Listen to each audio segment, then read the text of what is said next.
I thought I'd tell you a little about what I like to write. And I like to immerse myself in my topics. I just like to dive right in and become a sort of a human guinea pig.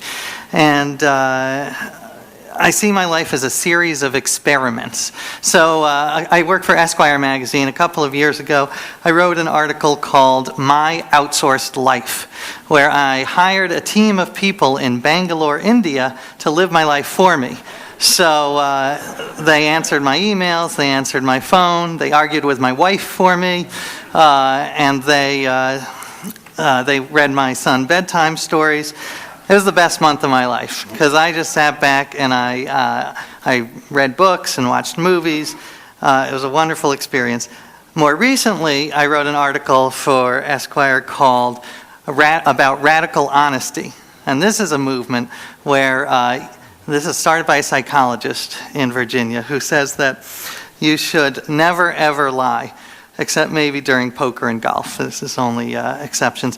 And more than that, whatever's on your brain should come out of your mouth. So I decided I would try this for a month. This was the worst month of my life.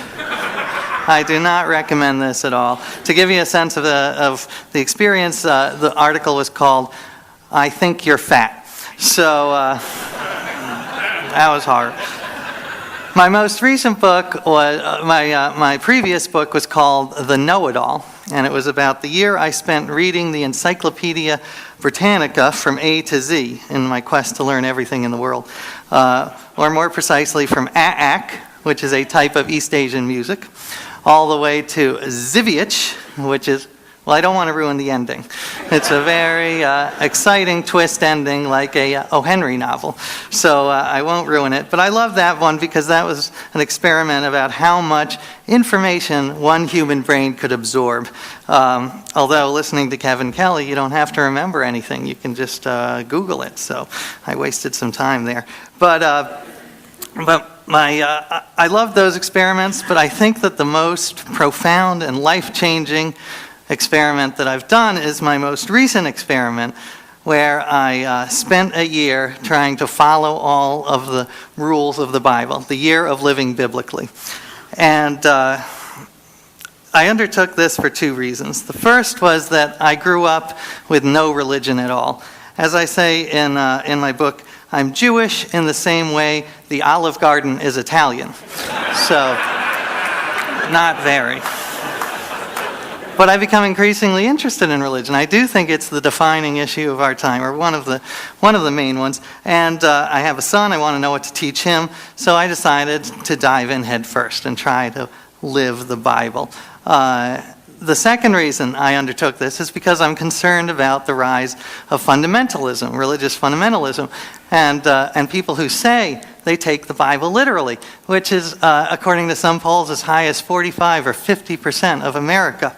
So I decided, well, what if you really did take the Bible literally? I decided to take it to its logical conclusion and take everything in the Bible literally without picking and choosing. The first thing I did was I got a stack of Bibles. I had Christian Bibles, I had Jewish Bibles. A friend of mine sent me something called a hip-hop Bible, where the 23rd Psalm is rendered as, the Lord is all that, as opposed to what I knew it as, the Lord is my shepherd.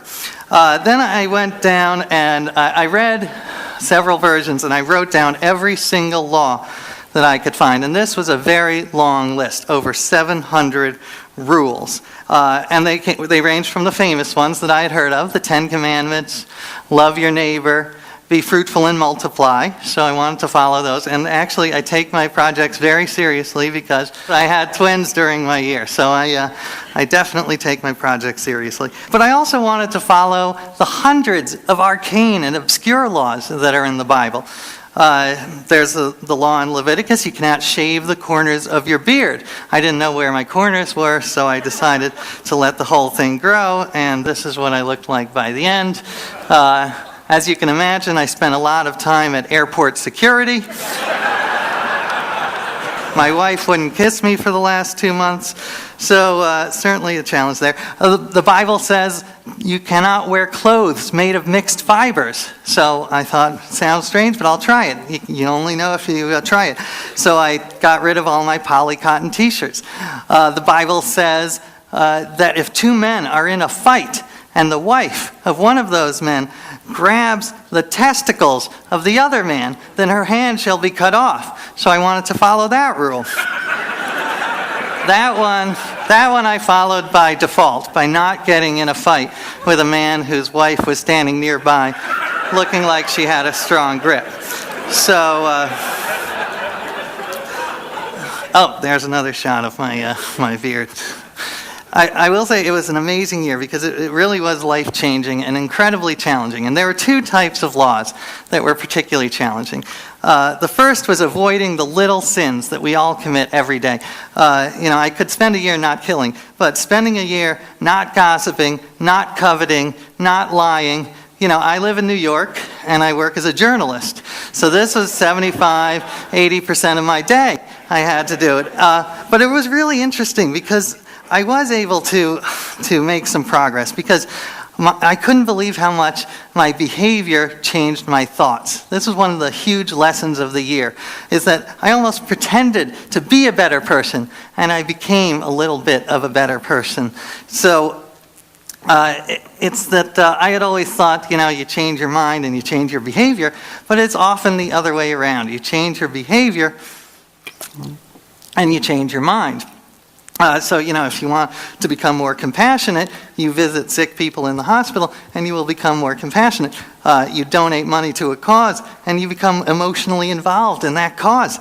So it really was cognitive psychology, cognitive dissonance that I was experiencing. The Bible actually talks about cognitive psychology, very primitive cognitive psychology. In the Proverbs it says that if you smile, you will become happier, which, as we know, is actually true.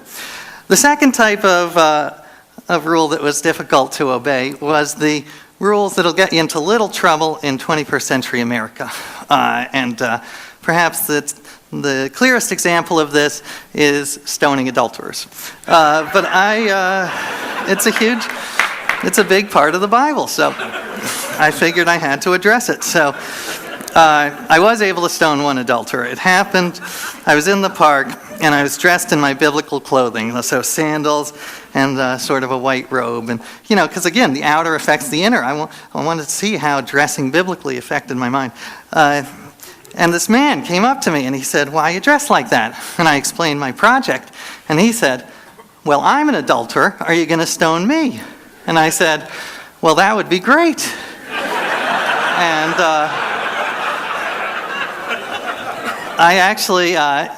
I took out a handful of stones from my pocket that I've been carrying around for weeks, hoping for just this interaction. And, they were pebbles. But he grabbed them out of my hand. He was actually an elderly man, mid-70s, just so you know. But he's still an adulterer and still quite angry. He grabbed them out of my hand and threw them at my face. And I felt that eye for an eye, I could retaliate and throw one back at him. So that was my experience stoning. And it did allow me to talk about, in a more serious way, these big issues like how can the Bible be so barbaric in some places and yet so incredibly wise in others? How should we view the Bible? Should we view it, as original intent, like a sort of a Scalia version of the Bible? How is the Bible written? And actually, since this is a tech crowd, I talk in the book about how the Bible actually reminds me of the Wikipedia because it has all of these authors and editors over hundreds of years, and it's sort of evolved. It's not a book that was written and came down from on high. So I thought I would end by telling you just a couple of the takeaway, the bigger lessons that I learned from my year.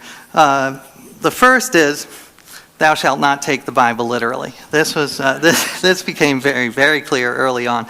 Because if you do, then you end up acting like a crazy person and stoning adulterers. Or here's another example of, that's another. I did spend some time shepherding, so it's a very relaxing vocation. I recommend it. But this one is, The Bible says that you cannot touch women during certain times of the month. And more than that, you cannot sit on a seat where a menstruating woman has sat. And my wife thought this was very offensive, so she sat in every seat in our apartment, and I had to spend much of the year standing until I bought my own seat and carried around. So, I met with creationists. I went to the Creationist Museum, and these are the ultimate literalists. And it was fascinating because they were not stupid people at all. I would wager that their IQ is exactly the same as the average evolutionist. It's just that their faith is so strong in this literal interpretation of the Bible that they distort all the data to fit their model. And they go through these amazing mental gymnastics to accomplish this. And I will say, though, the museum is gorgeous. They really did a fantastic job. If you're ever in Kentucky, there's you can see a movie of the flood, and they have sprinklers in the ceiling that will sprinkle on you during the flood scenes. So whatever you think of creationism, and I think it's crazy, they did a great job. Another lesson is that thou shalt give thanks. And this one was a big lesson because I was giving these prayers of thanksgiving, which was odd for an agnostic. But I was saying thanks all the time, every day. And I started to change my perspective. And I started to realize the hundreds of little things that go right every day that I didn't even notice, that I took for granted, as opposed to focusing on the 3 or 4 that went wrong. So this is actually a key to happiness for me, is to just remember, when I came over here, the car didn't flip over, I didn't trip coming up the stairs. It's, a remarkable thing. Third, that thou shalt have reverence. This one was unexpected because I started the year as an agnostic, and by the end of the year I became what a friend of mine calls a reverent agnostic, which I love. And I'm trying to start it as a movement, so if anyone wants to join. The basic idea is whether or not there's a God, there's something important and beautiful about the idea of sacredness, and that our rituals can be sacred. The Sabbath can be sacred. This was one of the great things about my year, was doing the Sabbath, because I am a workaholic. So having this one day where you cannot work, that changed my life. So this idea of sacredness, whether or not there's a God. Thou shalt not stereotype. This one happened because I spent a lot of time with various religious communities throughout America, because I wanted it to be more than about my journey. I wanted it to be about religion in America. So I spent time with evangelical Christians and Hasidic Jews and the Amish. I'm very proud because I think I'm the only person in America to out-Bible talk a Jehovah's Witness. After 3.5 hours, he looked at his watch. He's like, I gotta go. Oh, thank you very much. Thank you. Bless you. So, but it was interesting because I had some very preconceived notions about, for instance, evangelical Christianity, and I found that it's such a wide and varied movement that it is difficult to make generalizations about it. There's a group I met with called the Red Letter Christians, and they focus on the red words in the Bible, which are the ones that Jesus spoke. That's how they printed them in the old Bibles. And their argument is that Jesus never talked about homosexuality. They have a pamphlet that says, here's what Jesus said about homosexuality. And you open it up and there's nothing in it. So they say Jesus did talk a lot about helping the outcasts, helping poor people.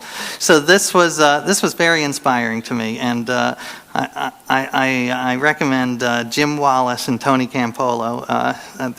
They're very inspiring leaders, even though I disagree with much of what they say. Also, thou shalt not disregard the irrational. This one was very unexpected because, I grew up with the scientific worldview, and what I was shocked was learning how much of my life is governed by irrational forces.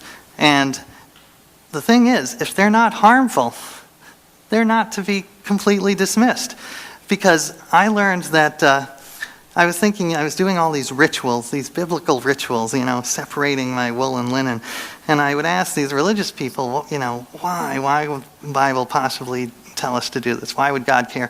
And they said, we don't know, but it's just rituals and that give us meaning. And I would say, but that's crazy. And they would say, well, what about you? You blow out candles on top of a birthday cake. If a guy from Mars came down and saw, here's one guy blowing candles out, the fire on top of a cake, versus another guy not wearing clothes of mixed fabrics, would the Martian say, oh, well, that guy, he makes sense, but that guy's crazy? So, no, I think that rituals are, by nature, irrational. So the key is to choose the right rituals, the ones that are not harmful. But rituals by themselves are not to be dismissed. And finally, I learned that thou shalt pick and choose. And this one I learned because I tried to follow everything in the Bible, and I failed miserably. Because you can't. You have to pick and choose. And anyone who follows the Bible is going to be picking and choosing. The key is to pick and choose the right parts. There's a phrase called cafeteria religion, and the fundamentalists will use it in a denigrating way. They'll say, it's just cafeteria religion, you're just picking and choosing. But my argument is, what's wrong with cafeterias? I've had some great meals at cafeterias. I've also had some meals that made me want to dry heave. So it's about choosing the parts of the Bible about compassion, about tolerance, about loving your neighbor, as opposed to the parts about homosexuality is a sin, or intolerance, or violence, which are very much in the Bible as well. So we have to, if we are to find any meaning in this book, then we have to really engage it and wrestle with it. And I thought I'd end just a couple more. There's me reading the Bible. That's how I hailed taxi cabs. Seriously. And it worked. And there was that was actually a rented sheep, so I had to return that in the morning. But it served well for a day. So anyway, thank you so much for letting me speak.